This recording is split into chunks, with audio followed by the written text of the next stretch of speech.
Olá, sejam bem-vindos ao Pod Contas, o podcast da Escola Paulista de Contas Públicas, a EPCP, vinculada ao Tribunal de Contas do Estado de São Paulo. Eu sou Maurício Bento e hoje nós recebemos meu xará, Maurício Zanin. O Maurício Zanin, ele é formado em Administração Pública pela Unesp, tem MBA em Políticas Públicas pela FGV e atua como consultor de compras governamentais junto ao Sebrae Nacional e ao Ministério da Gestão e Inovação, na especificação técnica do projeto de compras.gov.br. Maurício, muito obrigado aí por topar conversar conosco. Muito obrigado, bom dia, é um privilégio poder conversar aqui com toda a equipe do Tribunal de Contas e o pessoal aqui dos jurisdicionados, os municípios, os compradores do Estado de São Paulo que estão aí nesse grande desafio das contratações públicas no Brasil, grandes transições aqui, grandes avanços nós temos pela frente. Perfeito, isso é bem verdade, né? Muitas mudanças, portais, transparência, uma nova lei para balizar tudo, então é muita coisa para as pessoas aí se atentarem, se atualizarem. Nós aqui mesmo do Tribunal estamos fazendo várias iniciativas para capacitar nossos próprios servidores, fazendo iniciativas para capacitar os servidores aí do Estado de São Paulo, dos municípios do Estado de São Paulo, mas como aqui a gente vai focar também nessa questão dessa parceria do Tribunal com o Sebrae para conscientizar também os gestores em relação às micro e pequenas empresas, queria que as pessoas começassem a entender até o que é uma micro e pequena empresa, né? Porque muitas vezes a pessoa abre uma licitação, quer contratar um produto, não para pensar qual é a empresa que vai contratar, mas tem essa questão importante da micro e pequena empresa, uma série de incentivos, não é, Maurício? Então, para começar assim, o que é a definição de uma micro e pequena empresa no Brasil e qual a importância dessas micro e pequenas empresas para a economia brasileira? Sim, olha, eu acho que esse é um tema fundamental para que todas as pessoas se apropriem desse conhecimento, desse impacto das micro e pequenas empresas. Se nós formos analisar tecnicamente, a micro e pequena empresa está definida no artigo 3º da Lei Complementar 123, e você tem diferentes características. Você vai ter a microempresa, empresa de pequeno porte, elas têm a faixas de limite de faturamento e elas vão crescendo nesse valor até o limite de 4.800.000 e você tem um conjunto de benefícios específicos, um sistema tributário diferenciado, você vai poder ter vantagens na utilização de vários mecanismos para a promoção de desenvolvimento. Normalmente essas micro e pequenas empresas hoje, elas representam mais de 99% das empresas formadas, da economia, e você tem um impacto grande. Quando você pensa em emprego, pensa na sua cidade, né, no seu salão de cabeleireiro, no mercado, na padaria. Quem está trabalhando por ali normalmente é uma micro e pequena empresa. Mas tem um grande desafio e uma grande oportunidade no entendimento da micro e pequena empresa. Com a Lei Complementar número 147, nós tivemos uma ampliação dessas categorias que podem fazer parte da micro e pequena empresa para fins de compras governamentais, que é o nosso tema principal. E aí nós vamos ter também os agricultores familiares, os produtores rurais, pessoas físicas, algumas cooperativas. Então, às vezes as pessoas ficam pensando, nossa, como é que eu vou saber para utilizar em termos de compra? Tem um macete muito bom, que é o seguinte: se você pegar o decreto 8538 de 2015 do governo federal, no artigo 13 lá ele tem uma descrição de cada um deles e cada uma das leis que dão esse tipo de apoio. Mas normalmente o que acontece? Nós podemos chamar aqui dos pequenos negócios, né? É aquele pequeno produtor ou aquele pequeno empresário, ou então aquele MEI, aquele microempreendedor individual, que é uma pessoa física com características jurídicas, mas que você está começando aí nessa faixa e nessa etapa do desenvolvimento econômico. Então você vai ter uma abordagem muito grande. Para entender quem são as micro e pequenas empresas, os pequenos negócios. Onde é que está? No artigo 3º da Lei 123 de 2006. Perfeito, Maurício. Então, sim, acho que agora está mais claro aí para todo mundo esse conceito. Acho que tem muita gente que conhece, assim, especialmente aí nas grandes cidades, conhece gente que tem MEI, esse tipo de coisa, né? Então, acho que está presente na vida de todo mundo, né? Acho que as pessoas têm que se atentar só a esse outro lado da coisa. E falando em compras públicas mesmo, elas têm um papel assim enorme de afetar a economia, né? Muitas vezes a prefeitura é o maior comprador do município, ou o Estado é o maior comprador de algumas regiões, e no caso a União, então, nem se fala, um grande comprador de muita coisa. Então, como que as compras públicas elas podem também ser um instrumento para estimular, incentivar as micro e pequenas empresas? Olha, na nossa legislação, e isso não é só na nossa legislação, vamos falar mundialmente, todos os países, eles têm ações de estímulo e incentivo aos pequenos negócios. Você pega nos Estados Unidos o American Act, você pega na Comunidade Europeia, eles têm um conjunto de incentivos muito, muito específicos para garantir esse desenvolvimento dessa economia dos pequenos negócios, né? No Brasil, nós temos na nossa lei um capítulo 5 que fala sobre o acesso a mercados. Então, focando especificamente, nós temos uma ação de desburocratização, de simplificação, de melhoria do ambiente de negócios, que a lei aborda como um todo. Mas, além disso, nós temos um aspecto muito específico, que é esse capítulo 5. Dos artigos 42 a 49, eles falam um conjunto de benefícios. Então, você vai ter, por exemplo, uma possibilidade de uma regularização fiscal tardia, se você tiver algum problema de documentação, você vai poder ter um empate simplificado para as MPS, ou seja, se você estiver concorrendo com uma grande empresa, você vai ter o benefício de poder baixar o valor em relação a essa grande empresa, e você vai ter também um conjunto de benefícios específicos, que é a subcontratação por itens até R$80 mil, a compra exclusiva de micro e pequena empresa por itens até R$80 mil, a possibilidade de subcontratação de MPS e a utilização de cotas de até 25% para bens de natureza divisível. Então vamos pensar nisso para depois pensarmos o impacto nas compras e o impacto nessa transição no Brasil.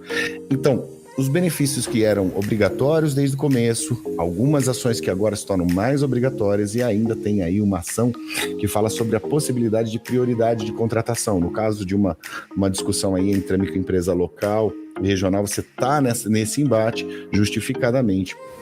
Os compradores públicos poderão estar discutindo aí a questão de você até pagar mais caro. Isso é um tema complexo, isso precisa ser respeitado aqui as orientações e as posições dos diferentes tribunais de contas, os tribunais são diferentes em relação a isso.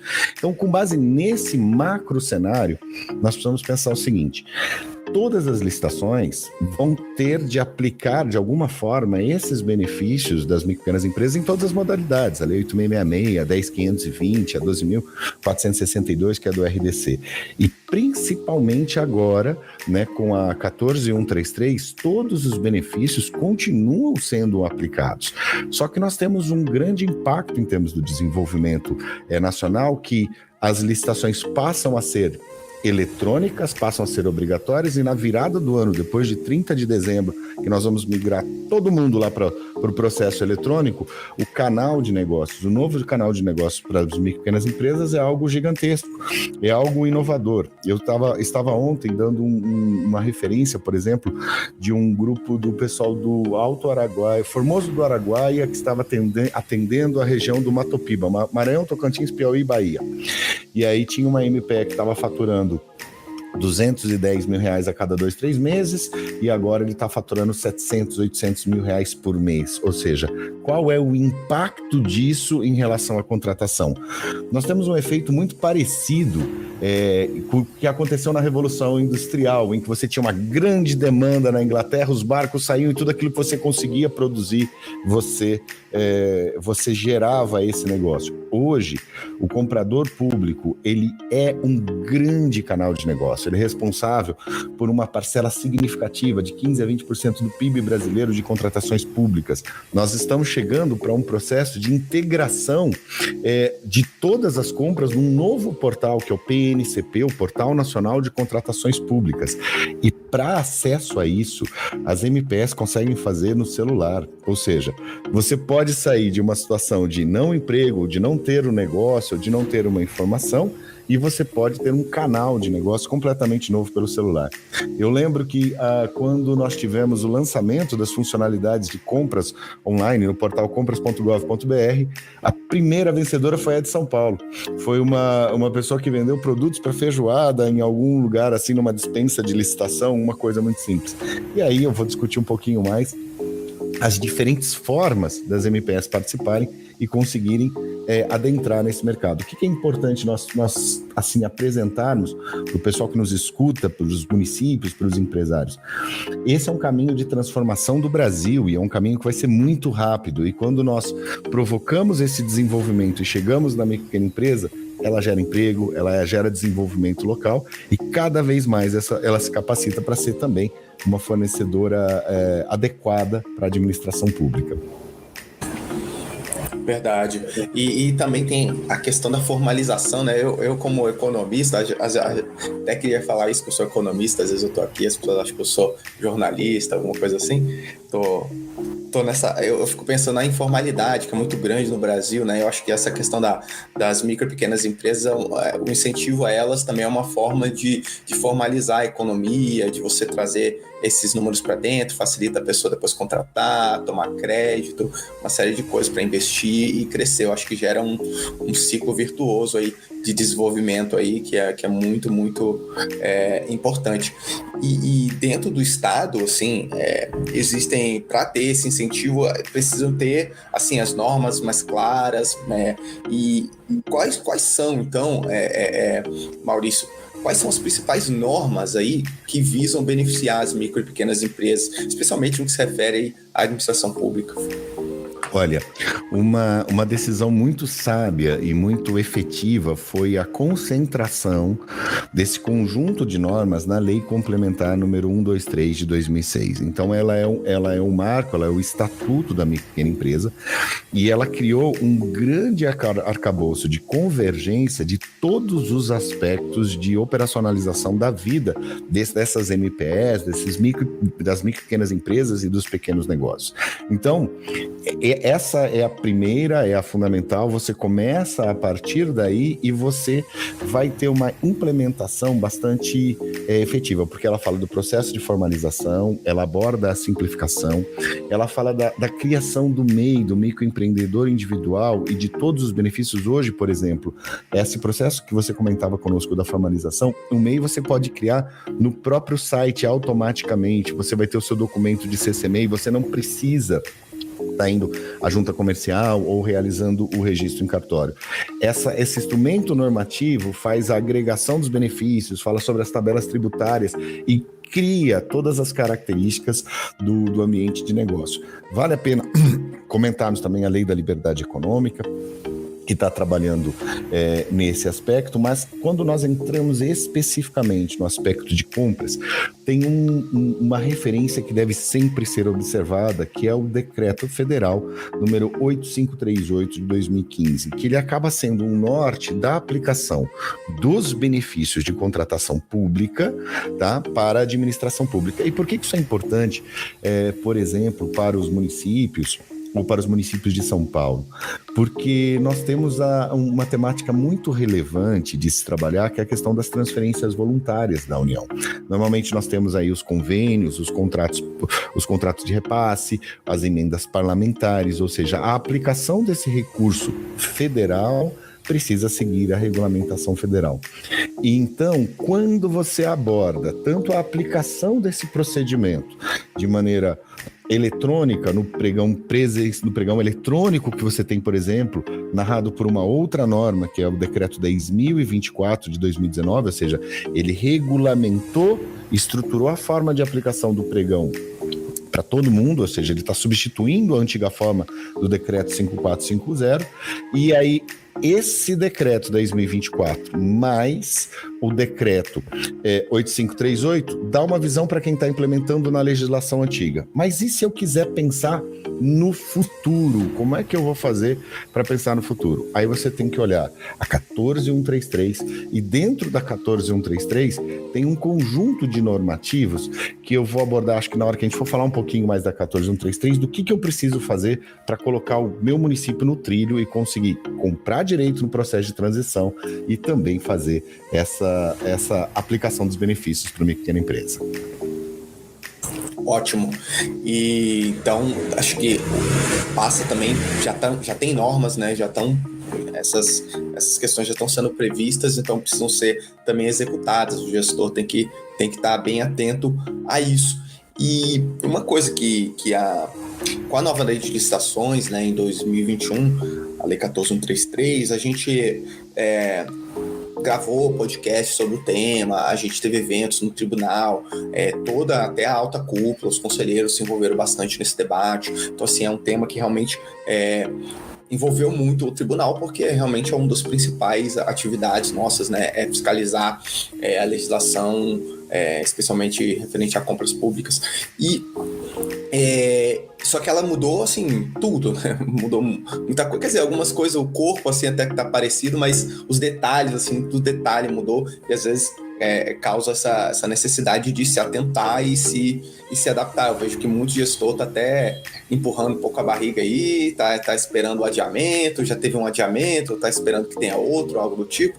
Mas eu acho que, pelo contrário, acho que a gente tem que tentar entender para ir aplicando. E isso vale, acho que também para as micro e pequenas empresas, que é uma área que estou muito feliz da gente estar gravando aqui hoje, porque é uma área que a gente ainda não debateu, assim, uma área relativa, uma área das compras públicas que a gente ainda não tinha debatido aqui no Pode Contas. E o ponto, Maurício, que eu queria ouvir um pouco, é também quais então foram essas principais mudanças ou impactos que a nova lei de licitações causou aí para as compras públicas, especificamente também referente a micro e pequenas empresas. Então vamos lá. Primeiro, assim, a mudança foi bastante positiva, ela foi bastante esperada e ela exige uma alteração do paradigma de contratações públicas. Por quê? Porque a nossa nova lei, a 14.133, ela avança e você precisa ter uma visão sistêmica. Ela existe para resolver os problemas e ela traz um conjunto de ferramentas e um conjunto de modos de pensar que são extremamente importantes. Então, deixa eu só fazer um pequeno resumo desse novo cenário da lei e aí eu coloco a questão da micro e pequena empresa.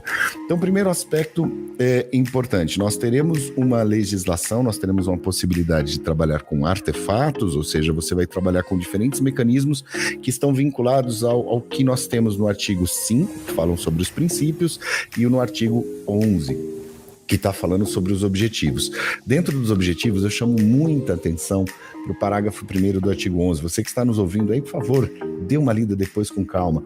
Ele fala assim que a alta administração vai ter que mexer nos meios, nas estruturas para garantir uma maior governança da contratação, aumentar a eficácia, aumentar a eficiência, aumentar a efetividade, está vinculado ao instrumento de planejamento, organizar o processo de contratação pública para que você garanta um ambiente íntegro, e, enfim, e a aplicação de todas as normas de gestão pública. Então, o que acontece? Como você tem esse comando claro, se nós pegarmos hoje na legislação, nós temos aqui, assim, algumas ações que vão atender 80%, 90% dos problemas de planejamento da contratação e de preparação do dia a dia. Então, se você pegar, por exemplo, deixa eu só abrir aqui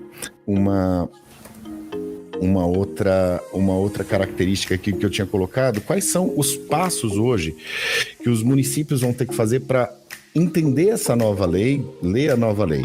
Então, eles vão ter que treinar a sua equipe interna num planejamento e gestão das contratações. Depois eles vão ter que fazer o estudo técnico preliminar, que é a elaboração de um estudo técnico com a perspectiva do interesse público daquela contratação. Então você não contrata mais de qualquer forma, você contrata porque tem um interesse público, então isso deu um impacto positivo na micro e pequena empresa. Depois disso você faz um termo de referência, hoje um termo de referência digital, tem uma padronização dos editais de um comitê de padronização de editais e das SEGES. Depois disso, você vai utilizar um conjunto de modelos de editais, você faz uma elaboração de uma análise de risco, você faz a preparação da contratação, você faz a simplificação dessa ação num processo de gestão de uma sala pública e depois você faz a gestão do contrato. Tudo de maneira padronizada, publicada e disponível no Portal Nacional de Contratações Públicas. Pausa. Quando a gente respira e olha esse cenário, o mercado da MPE amplia gigantescamente. Você tem acesso a todas as informações, você tem acesso, você pode fornecer aqui, você pode fornecer em outros estados, e você deixa de ser um fornecedor à margem dessa ação e começa a ser um fornecedor relevante. Por quê? De novo, com base em todos aqueles benefícios, em todas essas aplicações, a MPE vai ser o núcleo central do desenvolvimento de todas as contratações. Além disso, nós tivemos uma racionalização e uma simplificação do processo. Você trouxe tudo para o processo eletrônico e você trouxe algumas características que são muito efetivas. Por exemplo, a criação de diferentes valores para as dispensas de licitação. As dispensas de licitação por limite de valor hoje, elas têm um valor que atualiza todo ano, que era de 50 mil para bens e serviços comuns, que vai subindo para 57 um pouquinho, e depois você tem para as obras, os serviços e a manutenção de veículos automotores até 114 mil. Esses valores, quando realizados pelos compradores públicos, tem um impacto direto nas pequenas empresas.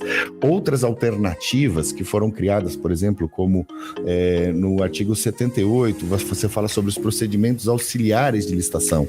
Então, você pode fazer o credenciamento e você pode fazer a pré-qualificação.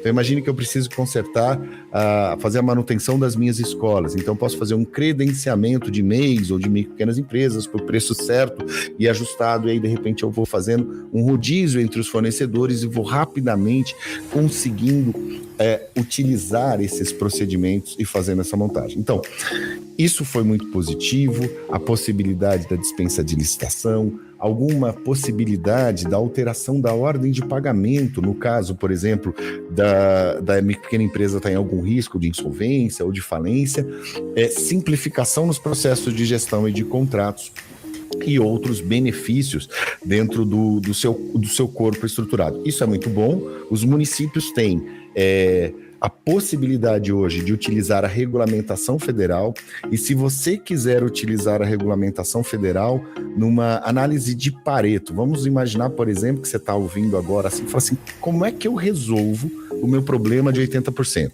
Você pode utilizar a regulamentação federal. A Instrução Normativa número 65 de 2021 vai abordar como resolver o problema da pesquisa de preços. Isso simplificou para a pequena empresa, porque hoje você pode ter uma contratação com pesquisa de preços concomitante, ou seja, a administração pública não realiza essa pesquisa de preços prévia, ela abre o processo eletrônico e nesse processo eletrônico você vai ter o primeiro vencedor, que ele é o primeiro colocado, e os demais vão poder fazer a parte da composição da pesquisa de preço. Lembrando, isso tem que seguir as orientações de cada um dos tribunais, de cada uma das orientações, mas para os recursos federais, hoje, das transferências voluntárias, você pode fazer. Você tem a Instrução Normativa número 67 de 2021, que fala sobre a dispensa de licitação, apresentando todas essas características. Você tem a Instrução Normativa número 58 de 2022, que está falando sobre estudo técnico preliminar, sobre o planejamento, sobre essa visão da administração pública. E a Instrução Normativa número 73 de 2022, que vai te dar todas as ações de menor preço e maior desconto. Com isso, fechou, você tem um pacote que os compradores estão preparados para comprar da pequena empresa e mais algumas outras regulamentações. Mas, ou seja, isso é o lado positivo, mas não houve também algumas correções, alguns ajustes de rota? Sim, nós tivemos isso. Quando nós pegamos o artigo 4º da Lei 14.133, ela primeiro coloca assim, que aplicam-se todos os benefícios da nova lei de licitações em todas as licitações, então tudo continua, mas foram criados alguns mecanismos, alguns pequenos freios de ajuste. Então, se você tiver um item de licitação que ultrapasse o limite de faturamento da MPE, dos 4.800.000, aquele item específico não vai ter aplicação de todos os benefícios. Se você tiver uma obra, então, mas vamos pensar o que é esse item. Poxa, 4.800.000 é o quê? É uma peça da usina de Itaipu, não é uma coisa que uma MPE produza. Você tem uma flexibilidade diferente e você valoriza a verdadeira pequena empresa, aquele pequeno negócio que quer se desenvolver. O que mais? Você tem também esse mesmo limitador para as obras. Se a obra ultrapassar esse limite de valor de 4.800.000, a MPE pode participar dessa obra, mas ela não terá acesso aos benefícios dos artigos de 42 a 49 da Lei Complementar 123. E caso no ano calendário ela já tenha formalizado contratos que ultrapassem esse limite de valor, ela também não vai ter o direito dessa aplicação dos benefícios. Ou seja, é um momento de grandes avanços, grandes ajustes. Nós podemos enxergar que as pequenas empresas, elas foram valorizadas no sentido de que a contratação está mais simples, tá? Mas ela também sofreu alguns momentos de ajustes, alguns pequenos ajustes que o legislador quis fazer para corrigir algumas adequações, porque você tem aí evidências de algumas empresas fazendo mau uso da legislação da micro empresa, criando falsas empresas só para fins de licitação, e isso é uma coisa que começa já a ser corrigido e tem sido severamente punido pelos tribunais, inclusive. Ótimo, bom saber, porque as leis, elas têm que ser aplicadas também de forma justa, né, e sempre tem algumas pessoas aí que podem querer dar algum tipo de volta, e isso tem que estar bem, tem que ser punido mesmo. Mas bem interessante, acho que são realmente muitas normas, muitas etapas. Eu acho que essa questão de conscientização é fundamental, né? Eu acho que o Sebrae também tem esse papel, né, de fazer esse trabalho tanto com as empresas como também com o setor público, né? Eu acho que aqui a gente está tentando fazer um pouco desse meio termo aqui, especialmente tanto aqui no tribunal, mas também para fora. A gente tem muitos ouvintes aí das prefeituras pelo estado, principalmente até pelo Brasil a gente tem também.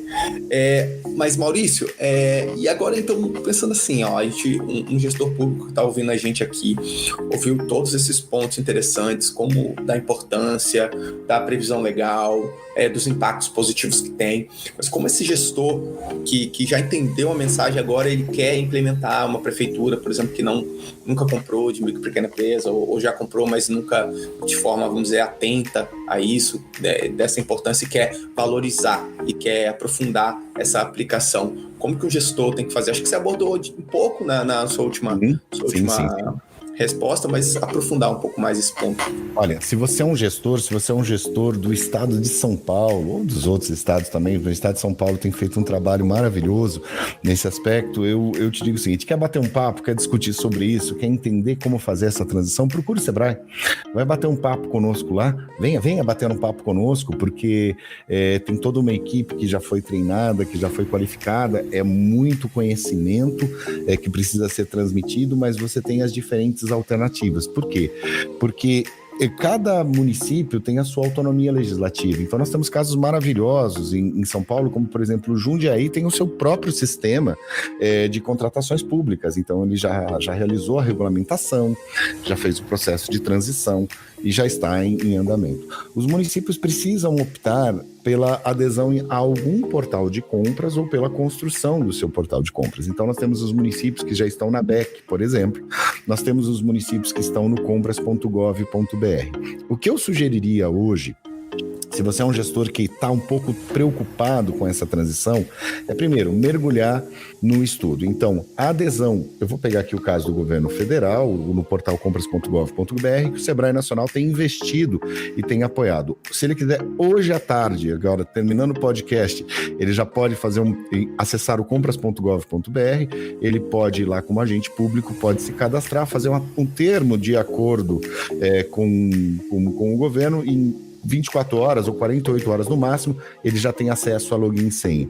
Aí ele pode mergulhar na discussão das regulamentações e desses primeiros passos para a implementação, principalmente pensando no planejamento da contratação e aprendendo sobre os estudos técnicos preliminares. Uma boa forma é começar com as transferências voluntárias, fazendo tudo pelo portal que já está integrado. Ali, você tem uma área chamada Capacite, que você faz quase uma programação daquela locadora vermelha, parece aquilo, você tem todos os videozinhos, você pode fazer uma série de pesquisa de preços, de contratação, compra de micro e pequena empresa, ou seja, você tem o treinamento, tem a qualificação. E aí eu recomendo que você, ao fazer essa primeira ação, procure o Sebrae, porque os consultores do Sebrae estão tendo acesso a logins e senha. Nós temos um processo de qualificação que eles vão ter acesso a login e senha para qualificarem junto, montarem as cotações, montarem os pregões, montarem as concorrências eletrônicas, porque agora nós tivemos essas modificações para que eles possam implementar esse processo de contratação com o incentivo da micro e pequena empresa. Então tá fácil, mas tá urgente, porque o tempo de preparação de um edital de licitação, de toda a fase interna, demora 30, 60, 90 dias. Então está no momento correto do gestor público conseguir efetuar essa transição, e o Sebrae está aqui para ajudá-lo. Ótimo, acho que deu para entender um pouco esse papel do Sebrae aí. Nacionalmente, eu sempre vi muito o Sebrae, a atuação do Sebrae desde a faculdade. Tinha uma colega da faculdade que já trabalhava no Sebrae, sempre vinha trazer, chamar para os eventos. Acho bem legal, que é uma instituição muito ativa aí no Brasil há muito tempo. E, sem dúvida, acho que conversar com os especialistas é sempre a melhor ideia, como a gente está fazendo aqui. Então é isso, Maurício, queria te abrir para considerações finais e agradecer muito sua presença, foi muito bom o bate-papo, acho que esclareceu muito e ocupou aí um espaço que a gente ainda não tinha falado sobre vários aspectos da nova lei de licitações aqui, com o pessoal de Tribunal de Contas, com acadêmico, com várias pessoas, mas faltava preencher essa lacuna aí das compras públicas focadas aí também em micro e pequenas empresas, então obrigadíssimo aí pela sua participação. Maravilha. Deixa eu fazer uma consideração final para quem está nos ouvindo aqui. Nós abordamos bastante o lado do comprador, como ele se prepara, como ele se organiza. Mas eu acho que nós precisamos também orientar de maneira clara e precisa o lado do fornecedor, como é que ele ganha dinheiro, como é que ele consegue entrar nesse mercado e transforma a contratação pública no novo canal de negócio. Para você que está nos ouvindo aí e que tem alguém que tem uma loja, que tem uma padaria, que tem uma papelaria, que seja um MEI, que queira ganhar dinheiro, a dica é a seguinte: pegue na sua loja de aplicativo, coloque lá compras.gov.br, você vai colocar compras.gov.br, baixar o aplicativo, ele vai te pedir um login e senha com a parte daquela plataforma GovBR, a mesma que nós usávamos para os exames do Covid, é um serviço com várias funcionalidades do governo federal. Logue naquela plataforma, cadastre a sua empresa. Caso você não tenha empresa, cadastre o seu próprio CPF. Mas faça 2 passos adicionais. Clique em linhas de fornecimento e coloque as suas linhas de fornecimento, por exemplo, papel, água, cartolina, material de expediente, e coloque a região de notificação que você quer atender. Ao tomar esses 2 passos, você vai ser notificado todos os dias de todas as licitações do portal e você simplesmente vai poder decidir se você quer participar ou não quer participar. Então, todo dia vai ter alguém falando: olha, tem uma oportunidade de R$50 mil aqui em Bauru, de R$25 mil em Apiaí, de R$13 mil em Itapeva. Ou seja, você começa a ter uma distribuição dessas oportunidades de negócio de uma maneira super transparente, com bastante acesso, e você qualifica a gestão pública. Gostou da oportunidade? Achou? Pode fazer propostas e lances no próprio aplicativo, e se você quiser fazer a proposta em um pregão ou em uma concorrência eletrônica, isso ainda não funciona pelo aplicativo. Aí você vai ter um linkzinho lá para baixar o edital e para ir para o site fazer a sua formalização. O cadastro é gratuito, vai continuar gratuito, e você pode começar a alcançar um novo canal de negócios hoje à tarde. Tá ouvindo o podcast? Passa para aquele seu micro e pequeno empresa, seu amigo que é MPE, que ele provavelmente vai te agradecer muito no futuro muito breve. Obrigado, Maurício. Até a próxima. Obrigado, eu que agradeço. Um grande abraço a todos.